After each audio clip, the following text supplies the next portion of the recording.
স্বামীর বিরুদ্ধে তুমি প্রতিশোধ নিতে চাও না? চাই চাই চাই, আমি প্রতিশোধ দেব, কিন্তু কেমন করে দেবে? আমি যে অসময়, আমি যে একা। তোমার পাশে আমরা থাকবো।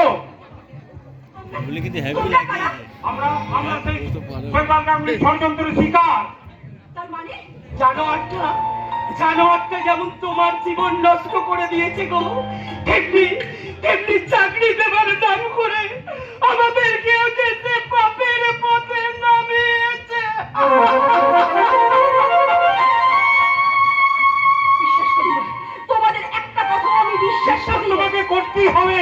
হ্যাঁ গো দিদি, হ্যাঁ, আমরা তোমার সঙ্গে বেইমানি করব না গো দিদি, বেইমানি করব না। কি বললে দিদি? হ্যাঁ গো, আমরা তোমাকে সব দিক দিয়ে সাহায্য করবো দিদি।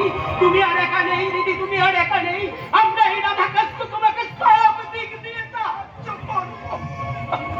কিন্তু কি করে? তোমরা আমায় বলতে পারো আমি কি করে প্রতিশোধ নেব? তোমাকে মরে বেঁচে থাকতে হবে। এই মুম্বাই শহরের গোপন বস্তিতে আমরা তোমাকে লুকিয়ে রাখবো। অথচ শৈবাল গাঙ্গুলি জানবে তুমি মৃত। কোনো কিন্তু নয় দিদি, কোনো কিন্তু নয়। জানোয়ারটা আলটা করে এসে পড়বে। তুমি এই রাধাকান্তর সঙ্গে পিছনের দরজা দিয়ে চলে যাও। তাই যাবার আগে তোমার গাড়ির চাদরটা দিয়ে যাও। এই চাদরটা নিয়ে তুই কি করবি কৃষ্ণ? সেই কথা তুমি পরে জানতে পারবে। শৈবাল গাঙ্গুলি